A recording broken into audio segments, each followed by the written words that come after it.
नमस्कार, crescent education classes में आप सभी का स्वागत है। कल वीडियो वीपीडीओ का एग्जाम है और अगर आपका भी एग्जाम है तो वीडियो आपके लिए है, क्योंकि पंचायती राज एक महत्वपूर्ण टॉपिक है। इस टॉपिक से काफ़ी सारे प्रश्न आने की संभावनाएं रहेंगी।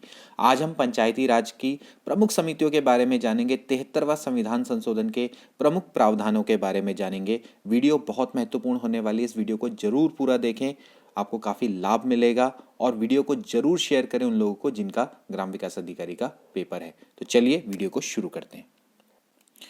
तो फ्रेंड्स, आज हम जानेंगे पंचायती राज के बारे में। सबसे पहले जान लेते हैं स्थानीय स्वशासन क्या होता है। दोस्तों, स्थानीय स्वशासन का मतलब यह है कि स्थानीय स्तर पर लोगों को शासन में भागीदार बनाना, जिससे कि लोकतांत्रिक विकेंद्रीकरण सुनिश्चित हो सके। स्थानीय स्वशासन दो प्रकार का होता है, ग्रामीण क्षेत्र का और नगरीय क्षेत्र का। दो प्रकार के भाग में हम इसको डिवाइड करते हैं, ग्रामीण क्षेत्र और नगरीय क्षेत्र। अब जो ग्रामीण क्षेत्र होता है दोस्तों, इसके अंतर्गत आते हैं जिला पंचायत, ब्लॉक पंचायत और ग्राम पंचायत। आज हम इसी के बारे में डिस्कस करेंगे। जबकि नगरीय क्षेत्र में नगर निगम, नगर पंचायत और नगर पालिकाएं आती हैं। दोस्तों, अगर हम भारतीय ग्रामीण प्रशासन की बात करें दोस्तों, तो ये पंचायत व्यवस्था का उल्लेख बहुत पहले से मिलता है। ऋग्वेद में इसका उल्लेख मिलता है। ऋग्वेद में उल्लेख मिलता है कि जो गांव थे वो प्रशासन की आधारभूत इकाइयां उस समय पर हुई करती थी। ठीक है। फिर इसके बाद दोस्तों आया था रिपन प्रस्ताव। आप रिपन प्रस्ताव को जरूर पढ़ के जाएं, हो सकता है कि इससे रिलेटेड प्रश्न आ जाए। ठीक है। रिपन प्रस्ताव है 1882 में आया था। ठीक है। इसको भारतीय स्वशासन का मैग्ना कार्टा बोला जाता है। ठीक है। ये प्रश्न मैंने यहाँ पर लिखा नहीं है, लेकिन फिर भी मैं आपको बता रहा हूँ। इसको भारतीय स्वशासन की संस्था का मैग्ना कार्टा इसको बोला जाता है, रिपन प्रस्ताव। ठीक है। 1882 में आया था। ठीक है। तो इस समय उसमें कहा गया था कि भाई जो ग्राम पंचायत है, न्याय पंचायत है और जिला बोर्ड का गठन का प्रस्ताव उस समय पर रखा गया था। इसके अलावा जो भारत शासन अधिनियम 1919 है, ठीक है, ये भी महत्वपूर्ण है, जो कि पंचायतों से रिलेटेड है। ठीक है।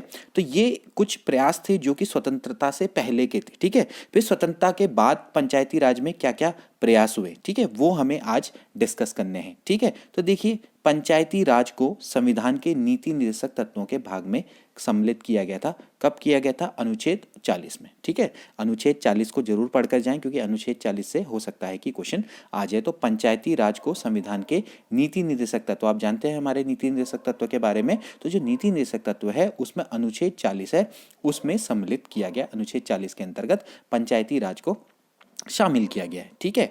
इसके बाद आगे देखते हैं, संविधान सभा में पंचायती राज व्यवस्था का समर्थन किस प्रसिद्ध गांधीवादी ने किया था? ठीक है। तो देखिए, संविधान सभा में पंचायती राज व्यवस्था का समर्थन किया था श्री मन्ना रायण अग्रवाल ने। ठीक है। मन्ना रायण अग्रवाल ने किया था। ठीक है।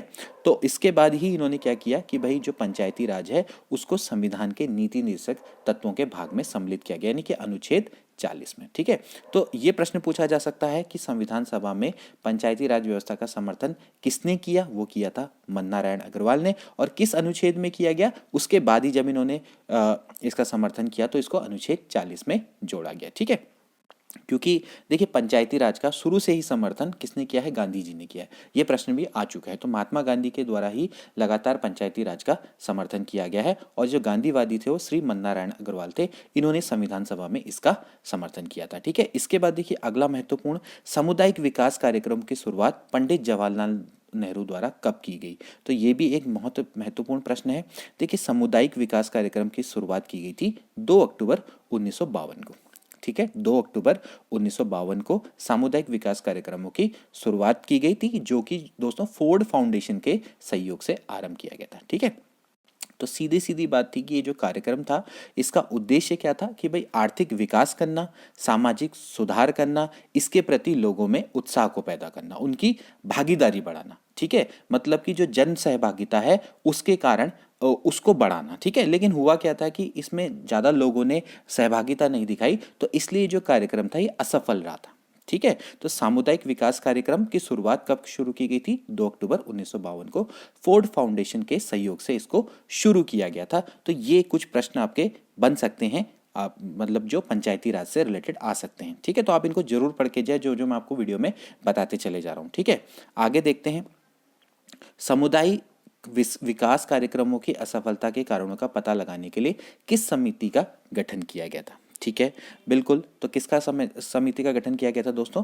बलवंत राय मेहता समिति। ठीक है, जो बलवंत राय मेहता समिति है इसका गठन किया गया था 1957 से। ठीक है, तो इस समिति का मुख्य उद्देश्य क्या था दोस्तों? उन कारणों का पता लगाना था कि जिसके कारण जो सामुदायिक विकास कार्यक्रम है वो असफल रही। ठीक है, तो इनकी अनुशंसाएं हमेशा से पूछी जाती हैं। ज़्यादातर अनुशंसाएं इसकी कौन सी है? पंचायती राज में त्रिस्तरीय रचना की सिफारिश किस समिति ने की थी? ये की थी बलवंत राय मेहता समिति ने। इन्होंने बताया था कि जो पंचायत है उनको त्रिस्तरीय होना चाहिए, यानी कि ग्राम स्तर पर होनी चाहिए ग्राम पंचायत।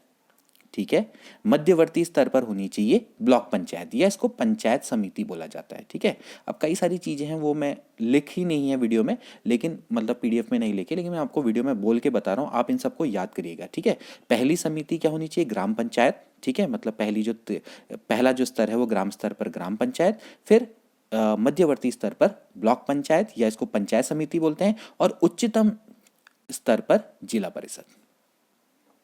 उच्चतम स्तर पर जिला परिषद। तो हमेशा पूछा जाता है कि जो पंचायतों की जो त्रिसंरचना की सिफारिश है वो किस समिति के द्वारा की गई थी। ठीक है, तो ये बहुत इंपॉर्टेंट है। ठीक है, इसके बाद आगे देखिए, पंडित जवाहरलाल नेहरू ने त्रिस्तरीय पंचायत का उद्घाटन कब और कहाँ किया? ठीक है, तो अब क्या हुआ कि जो ये सिफारिशें बलवंत राय मेहता समिति के द्वारा दी गई, इन सिफारिशों को स्वीकार किया केंद्र सरकार ने। ठीक है, और राज्यों को स्थानीय स्वशासन की स्थापना के लिए प्रेरित किया गया। तो इस कदम में जो पहला कदम था कि जो पंडित जवाहरलाल नेहरू थे, इन्होंने 2 अक्टूबर 1959 को राजस्थान के नागौर जिले में त्रिस्तरीय पंचायत का उद्घाटन किया। ठीक है, तो ये आपसे पूछा जा सकता है कि सबसे पहले पंचायती राज कहाँ लागू हुआ? तो कहाँ लागू हुआ? ये हुआ था राजस्थान के नागौर जिले में 2 अक्टूबर 1959 को। ठीक है, इसके बाद कहाँ हुआ? ये भी इंपॉर्टेंट है। इसके बाद हुआ था त्रिस्तरीय पंचायती राज व्यवस्था करने वाला देश का द्वितीय राज्य कौन था? वो था आंध्र प्रदेश। ये प्रश्न भी बहुत बार पूछा जा चुका है। ठीक है, तो आंध्र प्रदेश का महबूब जिला है। ठीक है, महबूब जिले में इस व्यवस्था को आरंभ किया गया था 11 अक्टूबर 1959। वो कहाँ से जो नागौर में थी वो क्या थी? 2 अक्टूबर 1959, और ये है जस्ट उसके 9 दिन बाद, यानी कि 11 अक्टूबर 1959। ठीक है, ये आप याद करेंगे। ठीक है, इसके बाद भी हालांकि ये व्यवस्था बिल्कुल 1960 में भी शुरू की गई थी तमिलनाडु, कर्नाटक, असम में। ठीक है, उसके बाद 1962 में महाराष्ट्र में शुरू की गई। ठीक है, तो कालांतर में लगभग भारत के सभी व्यवस्था मतलब सभी भागों में इस व्यवस्था को लागू कर दिया गया था। ठीक है, अगला देखिए, पंचायत राज व्यवस्था की कमियों को दूर करने के लिए किस समिति का गठन किया गया? ठीक है, तो ये अशोक मेहता समिति है जो कि 1977 में गठित हुई थी। इनके द्वारा पंचायती राज व्यवस्था में कमियों को दूर करने के लिए इस समिति का गठन किया गया था। इसमें 13 सदस्य थे कुल मिला के। ठीक है, तो इनके द्वारा क्या क्या सिफारिश दी गई यहाँ पर मैंने लिखा है। पंचायतों की संरचना द्विस्तरीय हो, किस समिति द्वारा प्रस्ताव लाया गया? तो ये अशोक मेहता समिति के द्वारा लाया गया। ठीक है, तो इनका ये मानना था कि जो पंचायतों की संरचना है वो त्रिस्तर ना होकर, 3 स्तर ना होकर उसके 2 ही स्तर होने चाहिए। ठीक है, तो उसमें जो पहला जो स्तर था वो था मंडल पंचायत। ठीक है, मंडल पंचायत। अब जो मंडल पंचायत होता है ना दोस्तों, इसमें 15 से 20 गांव होते हैं। ठीक है, 15 से 20। और जो दूसरा स्तर था वो था जिला परिषद। ठीक है, इसमें दूसरा स्तर क्या था? जिला परिषद। जैसे वहां पर क्या था? वहां पर था भाई ग्राम पंचायत, यानी कि ग्राम स्तर पे ग्राम पंचायत, फिर मध्यवर्ती स्तर पर पंचायत समिति या ब्लॉक पंचायत, और तीसरा स्तर था जिला परिषद। लेकिन यहाँ पर 2 स्तर की बात करी गई, एक सिर्फ मंडल पंचायत जिसमें 15 से 20 गांव शामिल होंगे, द्वितीय स्तर सीधे सीधे जिला परिषद। ठीक है, इसके अलावा इन्होंने न्याय पंचायत के गठन की भी बात करी। देखिए, न्याय पंचायत के गठन, तो हो सकता है पूछा जाए कि न्याय पंचायत के गठन की सिफारिश किसके द्वारा की गई? तो अशोक मेहता समिति के द्वारा की गई। इसके अलावा इन्होंने बोला कि जो पंचायत है उनका कार्यकाल 4 वर्ष का हो। ठीक है, पंचायतों में दलीय आधार पर चुनाव हो, ये सारी चीजें इनके द्वारा की गई। ठीक है, इसके अलावा इन्होंने ये भी सिफारिश की थी कि जो पंचायती राज संस्थाएं हैं इनको संवैधानिक स्वरूप प्रदान किया जाना चाहिए। ठीक है, इनके लिए पृथक वित्त आयोग की व्यवस्था की जानी चाहिए। ये सारे के सारे सुझाव थे अशोक मेहता समिति के। ठीक है, अभी इनको संवैधानिक स्वरूप प्रदान नहीं हुआ था। ठीक है, आगे बढ़ते हैं। देखिए, पंचायत की संरचना द्वितीय स्तर की किस समिति के द्वारा प्रस्ताव लाया गया? अशोक मेहता समिति 1977। तो आगे के प्रश्न आपके बनते चले जाएंगे। ठीक है, अशोक मेहता समिति में सदस्यों की संख्या कितनी थी? 13 थी। ठीक हो गया, तो ये कुछ प्रश्न हैं जो कि अशोक मेहता समिति से बन सकते हैं। ठीक है, अब इसके बाद जो अगली समिति आई थी दोस्तों वो आई थी PV.K. राव समिति, जो कि 1985 में आई थी। ठीक है, तो इस समिति का मुख्य उद्देश्य क्या था दोस्तों? वो था कि जो निर्धनता उन्मूलन कार्यक्रम है और जो ग्रामीण विकास से संबंधित प्रशासनिक ढांचे की समीक्षा करना। ठीक है, इस समिति को दोस्तों कार्ड समिति के नाम से भी जाना जाता है। किस समिति को कार्ड समिति कहा जाता है? वो कहा जाता है PV.K. राव समिति 1985 में। ठीक है, तो ये कुछ प्रश्न हैं जो कि बन सकते हैं PV.K. राव समिति से। ठीक है, सीधा सीधा है, इसका एम था कि जो निर्धनता उन्मूलन कार्यक्रम है और जो ग्रामीण विकास से संबंधित प्रशासनिक ढांचे हैं उनकी ये समीक्षा करने के लिए इस समिति को बनाया गया था। ठीक है, तो ये इसमें कुछ और ज़्यादा आपको पढ़ने की आवश्यकता नहीं है। इसके बाद देखिए, पंचायतों का कार्यकाल 4 वर्ष का हो, किस समिति के द्वारा प्रस्ताव रखा गया? अशोक मेहता समिति 1977। तो इसमें आपके कई सारे MCQ बन जाएंगे। ठीक है, अब देखिए यहाँ पर एक चीज़ और इम्पॉर्टेंट कि भाई पंचायतों का कार्यकाल को 5 वर्ष किस समिति के द्वारा सुझाया गया था? तो ये सुझाया गया था दोस्तों PV.K. राव समिति, यानी कि 1985 की समिति। तो इन्होंने बोला कि भाई जो पंचायतों का काल है वो 5 वर्ष का होना चाहिए। इसके बाद दोस्तों अगली समिति आई, वो थी LM सिंघवी समिति। ये समिति आई बैठी थी दोस्तों 1986 में। ठीक है, हालांकि इसने अपनी जो रिपोर्ट है वो नवंबर 1986 में दी थी। तो ये ग्रामीण विकास मंत्रालय के द्वारा इस समिति का गठन किया गया था। क्यों गठन किया गया था? पंचायती राज व्यवस्था में सुधार के लिए। ठीक है, तो एक अपनी अवधारणा पत्र इसने प्रस्तुत करना था और इसलिए इस समिति का गठन किया गया था। ठीक है, इसने बाद में नवंबर 1986 में अपनी रिपोर्ट प्रस्तुत करी। ठीक है, तो इसका गठन कब है? 1986। और सिंघवी समिति द्वारा जो रिपोर्ट प्रस्तुत की गई वो की गई नवंबर 1986 में। ठीक है, तो ये एक कुछ समितियां हैं, इनके बारे में आप जरूर पढ़कर जाएं। ठीक है, कुछ नया इसमें था नहीं LM सिंघवी समिति में, बस यही था कि आपने क्या करना है, पंचायती राज व्यवस्था में क्या क्या सुधार है, जो इंपॉर्टेंट सुधार है वो मैंने लिख दिया। हालांकि चीज़ें तो बहुत सारी हैं, लेकिन फिर भी जो हमें इंपॉर्टेंट चीज़ है, जो एग्जाम की दृष्टि से इंपॉर्टेंट है, उनके बारे में ही हमें डिस्कस करना है। ठीक है, अब देखिए LM सिंघवी समिति के बाद जो अगली समिति थी दोस्तों वो थी PK थुंगन समिति, जो कि 1988 में बनी थी। ठीक है, तो 1988 में जो थुंगन समिति बनी थी, तो वो ये एक ऐसी समिति थी जिसने पंचायती राज को संवैधानिक आधार देने का समर्थन किया था। ठीक है, ये चाहती थी कि इनको भी दोबारा से क्या किया जाए, संवैधानिक आधार दिया जाए, यानी जो त्रिस्तरीय पंचायती राज है उसको संवैधानिक आधार दिया जाए। इनका भी यही था कि भाई प्रत्येक राज्य में एक वित्त आयोग का को स्थापित किया जाए। ठीक है, तो ये देखा जाए तो पंचायती राज में नियोजन एवं समन्वय समिति बनाने का सुझाव ये किस समिति के द्वारा दिया गया था? ये दिया गया था PK थुंगन समिति। इनका एक और मतलब जो सुझाव था कि एक प्लानिंग एंड कोऑर्डिनेशन कमेटी, यानी कि नियोजन एवं समन्वय समिति बनाई जाए। ठीक है, इसका सुझाव दिया गया था PK थुंगन समिति। ठीक है, और इस जो नियोजन एवं जो समन्वय समिति है, इसका अध्यक्ष कौन होगा? एक नियोजन मंत्री होगा। ठीक है, और जो जिला परिषद के अध्यक्ष हैं वो इस समिति के सदस्य होंगे। इस तरह के सुझाव इनके द्वारा दिए गए थे। ठीक है, इसके बाद आगे देखते हैं।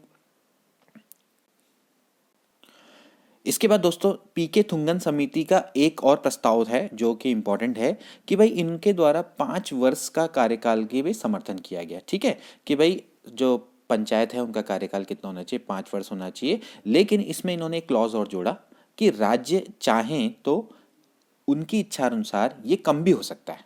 ठीक है, लेकिन किसी भी दशा में ये 3 वर्ष से कम ना हो। ठीक है, मतलब इनका मानना था कि 5 वर्ष तो आइडल है, लेकिन राज्य अपनी इच्छा अनुसार इसको कम भी कर सकते हैं। ठीक है, लेकिन किसी भी दशा में 3 साल से कम नहीं होना चाहिए। ठीक है, पंचायतों का कार्यकाल। तो ये सब कुछ चीजें हैं जो आपको समझ में आ गई होंगी, आई होप। ठीक है, अब देखिए अगला प्रश्न। 1989 में पंचायतों के सुधार सशक्तिकरण समिति और थंगल समिति की सिफारिशों के आधार पर लोकसभा में कौन सा संविधान संशोधक विधेयक प्रस्तुत किया गया? तो इसका राइट आंसर है 64वां संविधान संशोधन विधेयक। ठीक है, हुआ क्या था कि दोस्तों वर्ष 1989 में उस समय के प्रधानमंत्री थे राजीव गांधी। ठीक है, राजीव गांधी। तो इन्होंने जब थुंगन समिति और LM सिंघवी समिति, ठीक है, इनकी सिफारिशों के आधार पे इन्होंने लोकसभा में 64वां संविधान संशोधन विधेयक प्रस्तुत किया था। ठीक है, यानी कि जो LM सिंघवी समिति की सिफारिश और थुंगन समिति की जो सिफारिश थी, इनको आधार मान के राजीव गांधी ने उस समय पर लोकसभा में 64वां संविधान संशोधन विधेयक प्रस्तुत किया था। ठीक है, लोकसभा ने तो इसको क्या कर दिया, पारित कर दिया, लेकिन राज्यसभा ने इसको अस्वीकार कर दिया, जिसके कारण ये विधेयक समाप्त हो गया था। ठीक है, तो हो सकता है ये प्रश्न आपसे पूछा जाए कि राजीव गांधी के द्वारा कौन सा संविधान संशोधन विधेयक प्रस्तुत किया गया था थुंगन समिति के आधार पर, सिफारिशों के आधार पर, या एल एम सिंघवी समिति की सिफारिशों के आधार पर। ठीक है, आगे बढ़ते हैं। फिर इसके बाद 1992 में पंचायत संबंधी प्रावधान किस संविधान संशोधन के द्वारा पारित हुआ? अब ये बहुत इंपॉर्टेंट है, तो ये है 73वां संविधान संशोधन विधेयक। ठीक है, तो हुआ क्या था कि जैसे मैंने आपको बताया कि राज्यसभा द्वारा जब 64वां संविधान संशोधन विधेयक अस्वीकार कर दिया गया, तो तत्पश्चात वर्ष 1992 में जो पंचायत संबंधी प्रावधान थे, ठीक है, तो उस समय के प्रधानमंत्री थे पीवी नरसिम्हा राव। ठीक है, पीवी नरसिम्हा राव। ठीक है, तो इनके द्वारा ही 73वां संविधान संशोधक विधेयक संसद में लाया गया, जिसको लोकसभा और राज्यसभा ने पास किया। ठीक है, और उसके बाद 24 अप्रैल 1993 को ये पूरे देश में लागू हो गया। ठीक है, पहले लोकसभा और राज्यसभा दोनों में पास हुआ, उसके बाद राष्ट्रपति ने इस विधेयक पर अपनी सहमति प्रदान की, यानी कि अपने हस्ताक्षर करे, और 24 अप्रैल 1993 को यह अधिनियम पूरे देश में लागू हो गया। तो प्रश्न पूछा जाएगा कि 73वां संविधान संशोधन अधिनियम पूरे देश में कब लागू हुआ? तो वह हुआ था 24 अप्रैल 1993 को। ठीक है, तो ये प्रश्न आप ध्यान में रखेंगे। ठीक है, इससे पहले अगर कुछ डीप में जाएं तो 20 अप्रैल 1993 को राष्ट्रपति ने इसमें हस्ताक्षर किए थे, यानी कि उनके द्वारा अनुमोदन किया गया था। ठीक है, तो 24 अप्रैल 1993 को 73वां संविधान संशोधन पूरे देश में लागू हो गया, यानी कि जो पंचायती राज है उनको एक संवैधानिक आधार मिल गया। अब 73वां संविधान संशोधन अधिनियम बहुत इंपॉर्टेंट है, इससे रिलेटेड प्रश्न आ सकते हैं। ठीक है, देखिए सबसे पहले 73वां संविधान संशोधन अधिनियम 1992, ये 1992 होगा, 1982 लिखा है, कोई बात नहीं। 1992 में कौन सी सूची जोड़ी गई? ठीक है, ध्यान रहे इसमें कौन सी सूची जोड़ी गई दोस्तों? 11वीं सूची इसमें जोड़ी गई। ठीक है, 11वीं सूची इसमें जोड़ी गई, और जिसमें कुल मिला के कितने विषय हैं? 29 विषय हैं। ठीक है, ये आपने ध्यान में रखना है। ठीक है, इसके अलावा देखिए इस संशोधन से क्या हुआ, मैंने आपको बताया कि जो पंचायती राज संस्थाएं हैं उनको संवैधानिक स्तर प्रदान हो गया। ठीक है, और इसमें जुड़ा एक अनुच्छेद 243। ठीक है, यानी कि 243 में आपके 243 ए बी सी डी से लेके ओ तक के इसमें प्रावधान किए गए। ठीक है, मैंने आपको पहले बताया इसमें कौन सी अनुसूची जोड़ी गई? आपकी 11वीं अनुसूची जोड़ी गई है। ठीक है, और पंचायतों के कार्य क्षेत्र से संबंधित इसमें 29 विषय जोड़े गए, 29 विषयों की सूची भी इसमें जोड़ी गई है। ठीक है, इसके बाद देखिए मूल संविधान में पंचायती राज से संबंधित विभिन्न अनुबंध समाहित किए गए, जिसका शीर्षक है। ठीक है, तो पंचायतें मतलब जिसका शीर्षक है पंचायतें, जिसमें अनुच्छेद 243 से 243 तक के प्रावधान शामिल है। ठीक है, कोई बात नहीं, इसको मैं सही कर लेता हूं। देखिए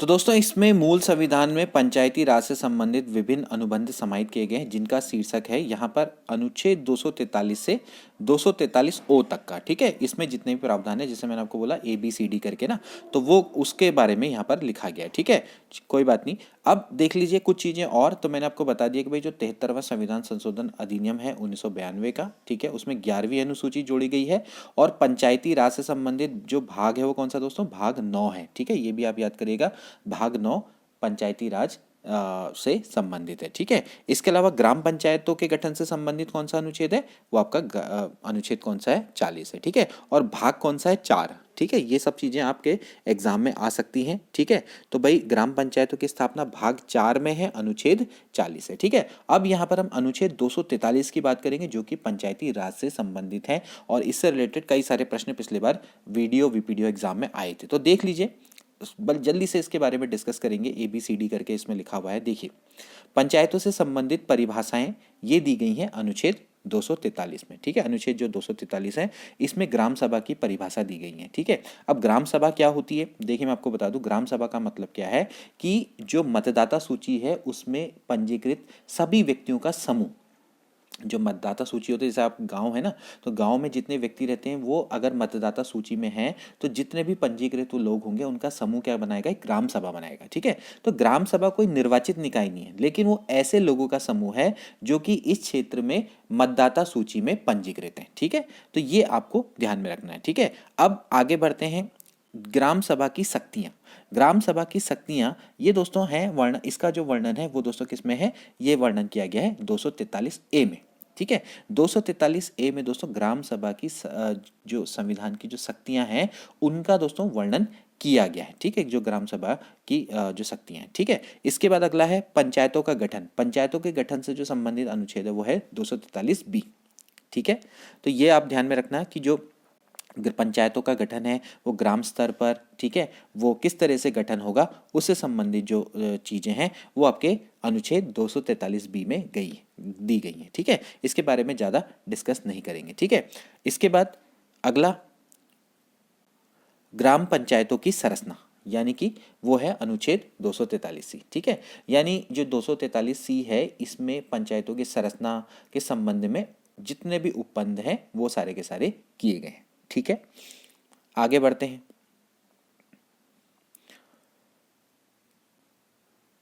अगला देखिए, पंचायतों में आरक्षण संबंधी प्रावधान।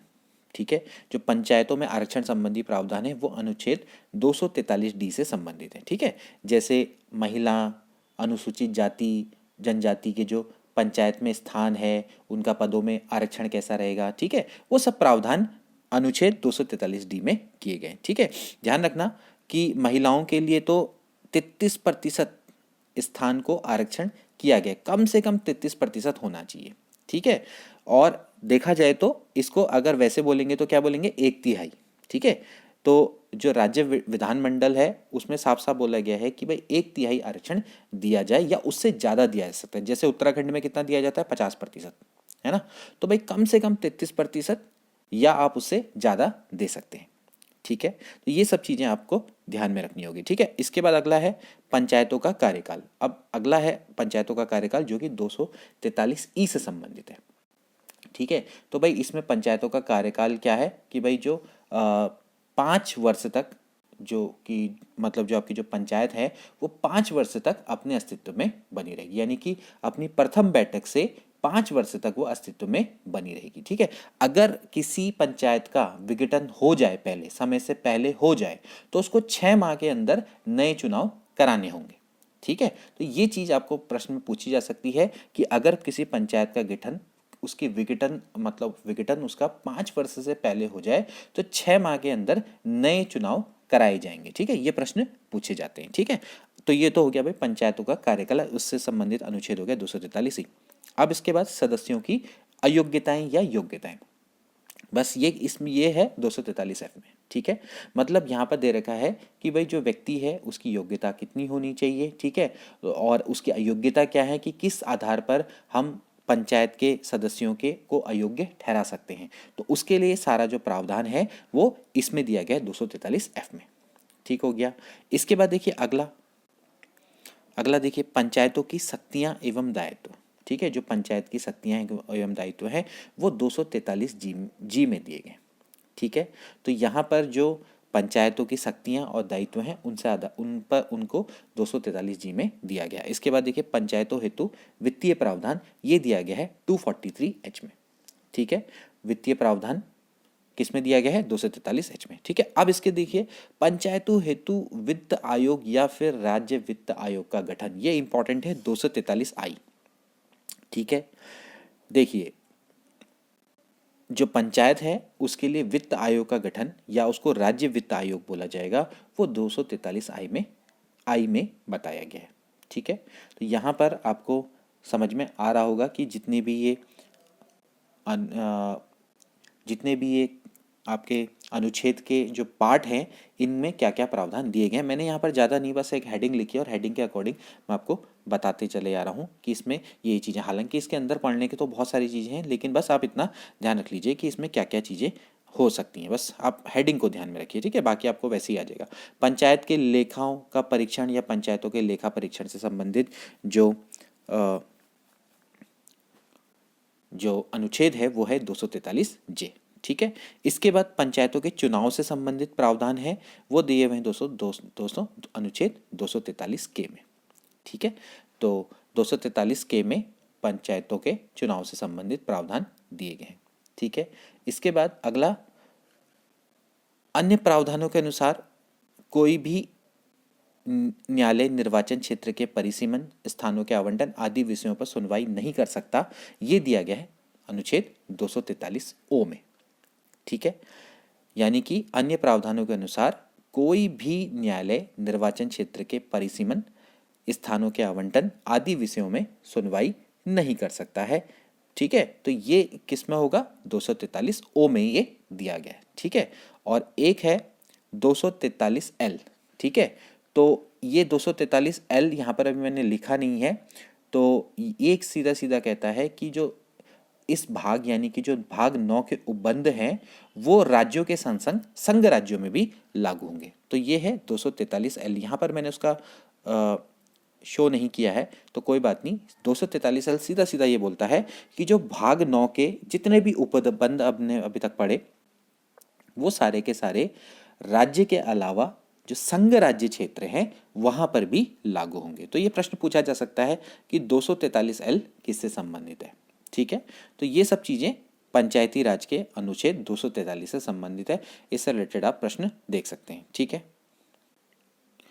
अब दोस्तों जो विभिन्न राज्य हैं उनकी पंचायत राज संस्थाएं कैसी हैं, मतलब उनके पंचायतों के स्तर कैसे कैसे हैं, एक बार थोड़ा सा इसके बारे में भी देख सकते हैं क्योंकि इससे भी रिलेटेड प्रश्न आ सकता है। जैसे कि एक स्तरीय ग्राम पंचायत वाले राज्य कौन कौन से हैं, जहाँ पर एक ही स्तर है। ठीक है, तो यानी कि वहाँ पर क्या होगा, सिर्फ ग्राम पंचायत होगी। तो क्या क्या होगी, जैसे केरल, जम्मू कश्मीर, त्रिपुरा, मणिपुर, सिक्किम, ये कुछ ऐसे राज्य हैं जहाँ पर एक स्तर है, यहाँ पर केवल ग्राम पंचायत है। दो स्तरीय वाली ग्राम पंचायत यानी कि ग्राम पंचायत और पंचायत समिति होगी वहाँ पर। ठीक है, वो वाले राज्य कौन कौन से हैं, एक तो होगा असम, उड़ीसा, मध्य प्रदेश, कर्नाटक और हरियाणा। यहाँ पर दो स्तर हैं, ग्राम पंचायत और पंचायत समिति। ऐसे ही तीन स्तरीय वाले यानी कि ग्राम पंचायत, पंचायत समिति और जिला परिषद वाले राज्य, ये उत्तर प्रदेश है, बिहार, महाराष्ट्र, आंध्र प्रदेश, हिमाचल प्रदेश, पंजाब, गुजरात, तमिलनाडु, राजस्थान, ये सभी हैं। उत्तराखंड भी है इसमें। ठीक है, उत्तराखंड को हालांकि मैंने लिखा नहीं है लेकिन कोई बात नहीं। इसके बाद एक 4 स्तरीय ग्राम पंचायत वाले भी। ठीक है, 4 स्तर में जैसे कि ग्राम पंचायत भी आती है, अचल पंचायत, आंचलिक परिषद, ये सब इसके अंतर्गत आते हैं। तो ये मेघालय पश्चिम बंगाल है। ठीक है, तो पश्चिम बंगाल इसके अंतर्गत आता है। ठीक है, तो यहाँ पर आपकी 4 स्तरीय ग्राम पंचायत, तो पूछा जा सकता है कि 4 स्तरीय ग्राम पंचायत वाला राज्य कौन सा है। ठीक है, अब इसके बाद देखिए 1 स्तरीय जनजाति परिषद वाले राज्य कौन से हैं। 1 स्तरीय जनजाति परिषद वाले राज्य, तो वो कौन है दोस्तों, मेघालय, मिजोरम और नागालैंड। ठीक है, अब यहाँ पर थोड़ा सा ध्यान देखना कि 1 स्तरीय जनजाति परिषद वाले राज्य, कहने का मतलब ये है कि यहाँ पर दोस्तों ग्राम पंचायत मतलब कि यहाँ पर पंचायतों का गठन नहीं किया गया है। ठीक है, कहाँ पर, मेघालय, मिजोरम और नागालैंड में। क्योंकि यहाँ पर पंचायतों का गठन नहीं किया गया है तो यहाँ पर 1 स्तरीय केवल जनजातीय परिषद कार्यरत है। कहाँ पर है, मेघालय, मिजोरम और नागालैंड।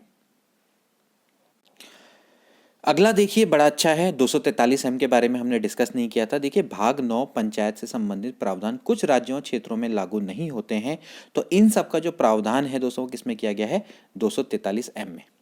ठीक है, जैसे अभी हमने पढ़ा नागालैंड, मिजोरम और मेघालय, यहाँ पर क्या है कि पंचायती राज लागू नहीं होता, तो यहाँ पर 1 स्तरीय जनजाति परिषद है। तो इन सब का प्रावधान किसमें किया गया है, 243 एम में किया गया। ठीक है, ऐसे ही कुछ क्षेत्र हैं, मणिपुर के कुछ क्षेत्र हैं जहाँ पर नहीं होता है। ठीक है, ऐसी पश्चिम बंगाल में कुछ, दार्जिलिंग के कुछ क्षेत्र हैं जहाँ पर लागू नहीं होता है। तो ये चीज़ आपको ध्यान में रखना है कि कुछ ऐसे प्रावधान किए गए हैं 243 एम में जहाँ पर भाग 9 में, मतलब जो भाग 9 है वो उससे संबंधित प्रावधान लागू नहीं होते हैं। ठीक है, तो ये चीज़ आपने ध्यान में रखना है। ठीक है, तो अभी तो हमने जितने भी पंचायती राज के स्तर थे, मतलब जितने भी हमने 243 अनुच्छेद के जितने भी उपबंध थे वो हमने पढ़ लिए। ठीक है, अब कुछ इंपॉर्टेंट और विशिष्ट तथ्य हैं जिनको पढ़ के आप जाना तो हो सकता है कि एग्जाम में आ जाए। सबसे पहला तो यह है कि अगर कोई किसी भी स्तर पर उठना चाहता है, चाहे वो ग्राम पंचायत स्तर है, ठीक है, तो उसके लिए न्यूनतम आयु कितनी होनी चाहिए, ठीक है, ये प्रश्न पूछा जाता है, ठीक है। तो न्यूनतम आयु कितनी होनी चाहिए दोस्तों, वो होनी चाहिए 21 वर्ष, ठीक है। तो पूछा जा सकता है कि पंचायत चुनावों के लिए उम्मीदवारों की न्यूनतम आयु सीमा कितनी होनी चाहिए, तो कितनी होनी चाहिए, 21 साल होनी चाहिए, ठीक है। यह प्रश्न मैंने यहाँ पर मेंशन नहीं किया है, लेकिन फिर भी हो सकता है कि ये आ जाए, ठीक है। तो 21 वर्ष होनी चाहिए पंचायत चुनाव के लिए उठने के लिए, ठीक है। अब इसके बाद देखिए कुछ चीज़ों के बारे में हम डिस्कस कर लेते हैं। देखिए केरल में पंचायती राज से संबंधित मामलों की सुनवाई हेतु पृथक से अपीली न्यायाधिकरण तथा भ्रष्टाचार पर नियंत्रण हेतु व्यवस्था की गई है, ठीक है, जिसको कि क्या बोला जाता है, ओम्बुड्समैन बोला जाता है, ठीक है। जो केरल का राज्य का मॉडल है पंचायती राज का, वो अन्य राज्यों के लिए एक आदर्श बन गया है, ठीक है। तो यहाँ पर क्या है कि पंचायती राज से संबंधित मामलों की सुनाई के लिए एक पृथक अपीलीय न्यायाधिकरण बनाया गया है, ठीक है, भ्रष्टाचार पर नियंत्रण के लिए, और एक अपीलीय न्यायाधिकरण बनाया गया है जिसको कि ओम्बुड्समैन बोला जाता है, ठीक है। जैसे बैंक में होता है ना, तो बैंकिंग लोकपाल होते हैं, तो इसको क्या बोलते हैं, ओम्बुड्समैन, ठीक है। तो ओम्बुड्समैन की यहाँ पर व्यवस्था की गई है, ठीक है। अच्छा, इसके बाद पंचायती राज दिवस कब मनाया जाता है, ये भी प्रश्न पूछा जाता है। तो ये कब मनाया जाता है, 24 अप्रैल को, ठीक है, 24 अप्रैल को पंचायती राज दिवस मनाया जाता है, ठीक है, ठीक, क्योंकि 24 अप्रैल 1993 से ही हमारे पूरे देश में पंचायती राज लागू हो गया था, मतलब कि 73वां संविधान संशोधन पूरे देश में लागू हो गया था। तो इसलिए जो 24 अप्रैल है उसको प्रतिवर्ष राष्ट्रीय पंचायती राज दिवस मनाया जाता है, ठीक है। अगला, भारत में पंचायती राज व्यवस्था के प्रमुख वास्तुकार कौन थे, वो थे बलवंत राय मेहता, ठीक है। इसके बाद स्वतंत्र भारत में प्रथम पंचायती राज मंत्री कौन थे, तो वो थे एस.के. डे, पूछा जा सकता है। तो स्वतंत्र भारत के प्रथम पंचायती राज मंत्री कौन थे, एस.के. डे, ठीक हो गया। इसके बाद आगे बढ़ते हैं, किस अधिनियम को पेसा के नाम से भी जाना जाता है, PESA, पेसा, ठीक है, किस अधिनियम को पेसा के नाम से भी जाना जाता है, तो ये क्या है, पंचायत अनुसूची क्षेत्र में विस्तार अधिनियम 1996, ठीक है। तो ये भी आपसे हो सकता है कि पूछ लिया जाए। तो PESA, ठीक है, ये क्या है, मतलब आपका पंचायत अनुसूची क्षेत्र में विस्तार अधिनियम 1996, मतलब सीधा है कि भाई जो अनुसूचित क्षेत्र हैं उनके विस्तार से ये संबंधित अधिनियम है, ठीक है ना। जो अनुसूचित क्षेत्र हैं तो वहाँ पर पंचायती विस्तार को देना, मतलब पंचायत विस्तार देना इस अधिनियम का मुख्य लक्ष्य है, ठीक है। मतलब लोकतांत्रिक विकेंद्रीकरण भी करना है, साथ साथ अनुसूचित जो क्षेत्र हैं उनको भी सशक्त बनाना है। तो इसलिए केंद्र सरकार के द्वारा 1996 में PESA लागू किया गया था, ठीक है। तो ये इतना आप जान लीजिए, आपको इससे ज़्यादा जानने की आवश्यकता नहीं है, ठीक है। आगे देखते हैं,